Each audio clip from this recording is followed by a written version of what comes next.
شروع اللہ کے نام سے جو بڑا مہربان نہایت رحم والا ہے۔ الف لام را، یہ کتاب روشن کی آیتیں ہیں۔ ہم نے اس قرآن کو عربی میں نازل کیا ہے تاکہ تم سمجھ سکو۔ اے پیغمبر صلی اللہ علیہ وآلہ وسلم، ہم اس قرآن کے ذریعے سے جو ہم نے تمہاری طرف بھیجا ہے تمہیں ایک نہایت اچھا قصہ سناتے ہیں، اور تم اس سے پہلے بے خبر تھے۔ جب یوسف نے اپنے والد سے کہا کہ ابا، میں نے خواب میں 11 ستاروں اور سورج اور چاند کو دیکھا ہے، دیکھتا کیا ہوں کہ وہ مجھے سجدہ کر رہے ہیں۔ انہوں نے کہا کہ بیٹا، اپنے خواب کا ذکر اپنے بھائیوں سے نہ کرنا، نہیں تو وہ تمہارے حق میں کوئی فریب کی چال چلیں گے۔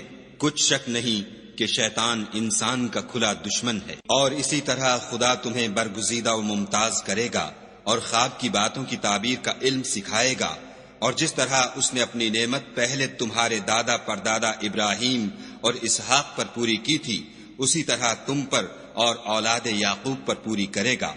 بے شک تمہارا پروردگار سب کچھ جاننے والا اور حکمت والا ہے۔ ہاں، یوسف اور ان کے بھائیوں کے قصے میں پوچھنے والوں کے لیے بہت سی نشانیاں ہیں۔ جب انہوں نے آپس میں تذکرہ کیا کہ یوسف اور اس کا بھائی ابا کو ہم سے زیادہ پیارے ہیں، حالانکہ ہم جماعت کی جماعت ہیں، کچھ شک نہیں کہ ابا صریح غلطی پر ہیں، تو یوسف کو یا تو جان سے مار ڈالو یا کسی ملک میں پھینک آؤ، پھر ابا کی توجہ صرف تمہاری طرف ہو جائے گی، اور اس کے بعد تم اچھی حالت میں ہو جاؤ گے۔ ان میں سے ایک کہنے والے نے کہا کہ یوسف کو جان سے نہ مارو، کسی گہرے کنویں میں ڈال دو کہ کوئی راہگیر نکال کر اور ملک میں لے جائے گا۔ اگر تم کو کرنا ہے تو یوں کرو۔ یہ مشورہ کر کے وہ یعقوب سے کہنے لگے کہ ابا جان، کیا سبب ہے کہ آپ یوسف کے بارے میں ہمارا اعتبار نہیں کرتے، حالانکہ ہم اس کے خیر خواہ ہیں؟ کل اسے ہمارے ساتھ بھیج دیجئے کہ خوب میوے کھائے اور کھیلے کودے، ہم اس کے نگہبان ہیں۔ انہوں نے کہا کہ یہ امر مجھے غمناک کیے دیتا ہے کہ تم اسے لے جاؤ، یعنی وہ مجھ سے جدا ہو جائے، اور مجھے یہ بھی خوف ہے کہ تم کھیل میں اس سے غافل ہو جاؤ اور اسے بھیڑیا کھا جائے۔ وہ کہنے لگے کہ اگر ہماری موجودگی میں کہ ہم ایک طاقتور جماعت ہیں اسے بھیڑیا کھا گیا تو ہم بڑے نقصان میں پڑ گئے۔ غرض جب وہ اس کو لے گئے اور اس بات پر اتفاق کر لیا کہ اس کو گہرے کنویں میں ڈال دیں، تو ہم نے یوسف کی طرف وحی بھیجی کہ ایک وقت ایسا آئے گا کہ تم ان کے اس سلوک سے آگاہ کرو گے اور ان کو اس وحی کی کچھ خبر نہ ہوگی۔ یہ حرکت کر کے وہ رات کے وقت باپ کے پاس روتے ہوئے آئے اور کہنے لگے کہ ابا جان، ہم تو دوڑنے اور ایک دوسرے سے آگے نکلنے میں مصروف ہو گئے اور یوسف کو اپنے اسباب کے پاس چھوڑ گئے تو اسے بھیڑیا کھا گیا، اور آپ ہماری بات کو گو ہم سچ ہی کہتے ہوں باور نہیں کریں گے، اور ان کے کرتے پر جھوٹ موٹ کا لہو بھی لگا لائے۔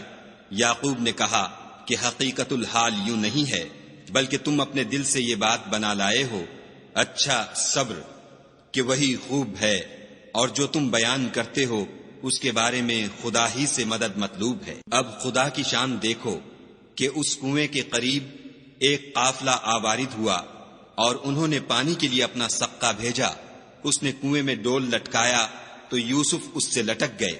وہ بولا، زہے قسمت، یہ تو نہایت حسین لڑکا ہے، اور اس کو قیمتی سرمایہ سمجھ کر چھپا لیا، اور جو کچھ وہ کرتے تھے خدا کو سب معلوم تھا، اور اس کو تھوڑی سی قیمت یعنی معدود چند درہموں پر بیچ ڈالا، اور انہیں ان کے بارے میں کچھ لالچ بھی نہ تھا۔ اور مصر میں جس شخص نے اس کو خریدا، اس نے اپنی بیوی سے جس کا نام زلیخا تھا کہا کہ اس کو عزت و اکرام سے رکھو، عجب نہیں کہ یہ ہمیں فائدہ دے یا ہم اسے بیٹا بنا لیں۔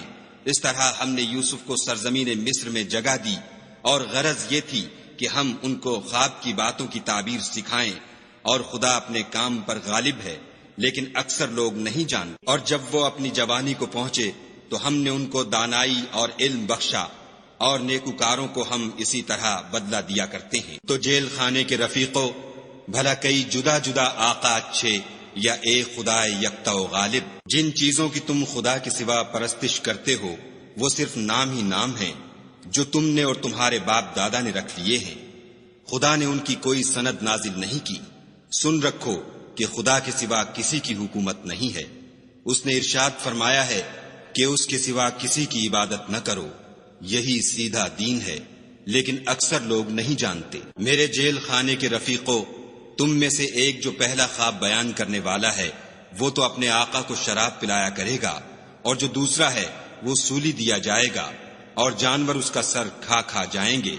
جو امر تم مجھ سے پوچھتے تھے وہ فیصل ہو چکا ہے۔ اور دونوں شخصوں میں سے جس کی نسبت یوسف نے خیال کیا کہ وہ رہائی پا جائے گا، اس سے کہا کہ اپنے آقا سے میرا ذکر بھی کرنا، لیکن شیطان نے ان کا اپنے آقا سے ذکر کرنا بھلا دیا، اور یوسف کئی برس جیل خانے ہی میں رہے۔ اور بادشاہ نے کہا کہ میں نے خواب دیکھا ہے، دیکھتا کیا ہوں کہ 7 موٹی گائیں ہیں جن کو 7 دبلی گائیں کھا رہی ہیں، اور 7 خوشے سبز ہیں اور 7 خشک۔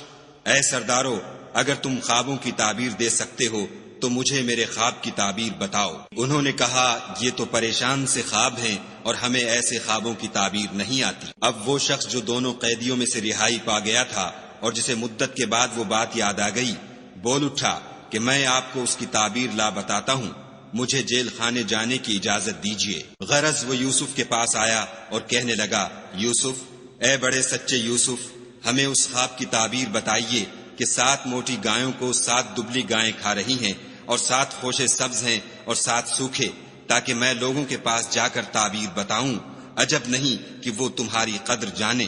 انہوں نے کہا کہ تم لوگ 7 سال متواتر کھیتی کرتے رہو گے، تو جو غلہ کاٹو تو تھوڑے سے غلے کے سوا جو کھانے میں آئے اسے خوشوں میں ہی رہنے دو، پھر اس کے بعد خشک سالی کے 7 سخت سال آئیں گے کہ جو غلہ تم نے جمع کر رکھا ہوگا وہ اس سب کو کھا جائیں گے، صرف وہی تھوڑا سا رہ جائے گا جو تم احتیاط سے رکھ چھوڑو گے۔ پھر اس کے بعد ایک ایسا سال آئے گا کہ خوب مہ برسے گا اور لوگ اس میں رس نچوڑیں گے۔ یہ تعبیر، اور میں اپنے تئیں پاک صاف نہیں کہتا، کیونکہ نفس امارہ انسان کو برائی بہتر ہے۔ اور یوسف کے بھائی کنان سے مصر میں غلہ خریدنے کے لیے آئے تو یوسف کے پاس گئے تو یوسف نے ان کو پہچان لیا اور وہ ان کو نہ پہچان سکے۔ جب یوسف نے ان کے لیے ان کا سامان تیار کر دیا تو کہا کہ پھر آنا تو جو باپ کی طرف سے تمہارا ایک اور بھائی ہے اسے بھی میرے پاس لیتے آنا۔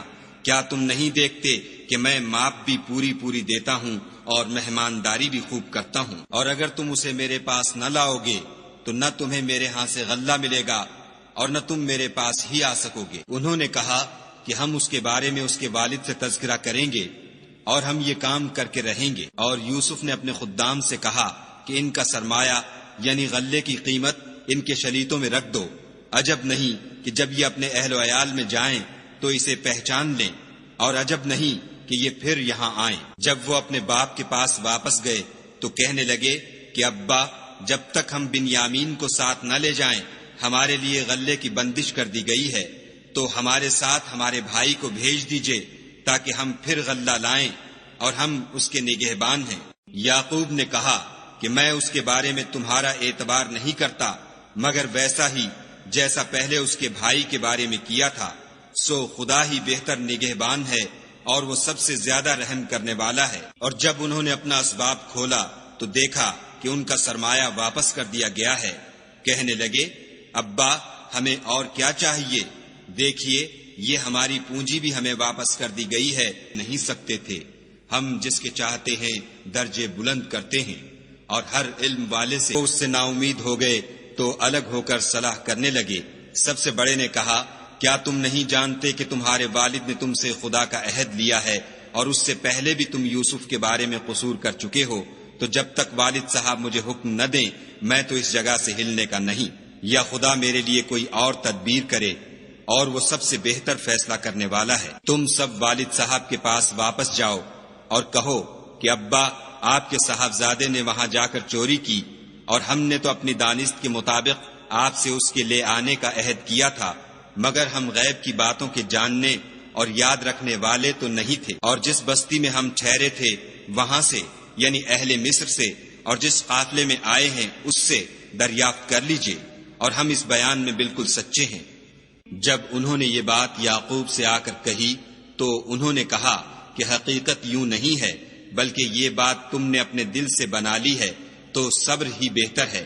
عجب نہیں کہ خدا ان سب کو میرے پاس لے آئے، بے شک وہ دانا اور حکمت والا ہے۔ پھر ان کے پاس سے چلے گئے اور کہنے لگے کہ ہائے افسوس یوسف، ہائے افسوس، اور رنج و الم میں ان کی آنکھیں سفید ہو گئیں اور ان کا دل غم سے بھر رہا تھا۔ بیٹے کہنے لگے کہ واللہ اگر آپ یوسف کو اسی طرح یاد ہی کرتے رہیں گے تو یا تو بیمار ہو جائیں گے یا جان ہی دے دیں گے۔ انہوں نے کہا کہ میں تو اپنے غم و اندھوں کا اظہار خدا سے کرتا ہوں اور خدا کی طرف سے وہ باتیں جانتا ہوں جو تم نہیں جانتے۔ بیٹا یوں کرو کہ ایک دفعہ پھر جاؤ اور یوسف اور اس کے بھائی کو تلاش کرو، اور خدا کی رحمت سے نا امید نہ ہو کہ خدا کی رحمت سے بے ایمان لوگ نا امید ہوا کرتے ہیں۔ جب وہ یوسف کے پاس گئے تو کہنے لگے کہ عزیز، ہمیں اور ہمارے اہل و عیال کو بڑی تکلیف ہو رہی ہے اور ہم تھوڑا سا سرمایہ لائے ہیں، آپ ہمیں اس کے عوض پورا غلہ دیجئے اور خیرات کیجئے کہ خدا خیرات کرنے والوں کو ثواب دیتا ہے۔ یہ خدا سے ڈرتا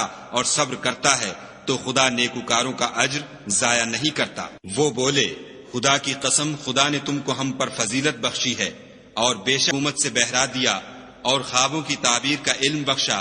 اے آسمانوں اور زمین کے پیدا کرنے والے، تو ہی دنیا اور آخرت میں میرا کارساز ہے۔ تو مجھے دنیا سے اپنے اطاعت کی حالت میں اٹھائیو اور آخرت میں اپنے نیک بندوں میں داخل کیجو۔ اے پیغمبر صلی اللہ علیہ وآلہ وسلم، یہ اخبار غیب میں سے ہیں جو ہم تمہاری طرف بھیجتے ہیں۔ اور جب برادران یوسف نے اپنی بات پر اتفاق کیا تھا اور وہ فریب کر رہے تھے تو تم ان کے پاس تو نہ تھے، اور بہت سے آدمی گو تم کتنی ہی خواہش کرو ایمان لانے والے نہیں ہیں، اور تم ان سے اس خیر خواہی کا کچھ صلہ بھی تو نہیں مانگتے۔ یہ قرآن اور کچھ نہیں تمام عالم کے لیے نصیحت ہے، اور آسمان و زمین میں بہت سی نشانیاں ہیں جن پر یہ گزرتے ہیں اور ان سے اعراض کرتے ہیں، اور یہ اکثر خدا پر ایمان نہیں رکھتے مگر اس کے ساتھ شرک کرتے ہیں۔ کیا یہ اس بات سے بے خوف ہیں کہ ان پر خدا کا عذاب نازل ہو کر ان کو ڈھانپ لے، یا ان پر ناگہاں قیامت آ جائے اور انہیں خبر بھی نہ ہو؟ کہہ دو میرا رستہ تو یہ ہے، میں خدا کی طرف بلاتا ہوں، از روئے یقین و برہان سمجھ بوجھ کر میں بھی لوگوں کو خدا کی طرف بلاتا ہوں اور میرے پیرو بھی، اور خدا پاک ہے اور میں شرک کرنے والوں میں سے نہیں ہوں۔ اور ہم نے تم سے پہلے بستیوں کے رہنے والوں میں سے مرد ہی بھیجے تھے جن کی طرف ہم وہی بھیجتے تھے۔ کیا ان لوگوں نے ملک میں سیر و سیاحت نہیں کی کہ دیکھ لیتے کہ جو لوگ ان سے پہلے تھے ان کا انجام کیا ہوا، اور متقیوں کے لیے آخرت کا گھر بہت اچھا ہے۔ کیا تم سمجھتے نہیں؟ یہاں تک کہ جب پیغمبر نا امید ہو گئے اور انہوں نے خیال کیا کہ اپنی نصرت کے بارے میں جو بات انہوں نے کہی نہیں کرتا، ان کے قصے میں عقل مندوں کے لیے عبرت ہے۔ یہ قرآن ایسی بات نہیں ہے جو اپنے دل سے بنائی گئی ہو، بلکہ جو کتابیں اس سے پہلے نازل ہوئی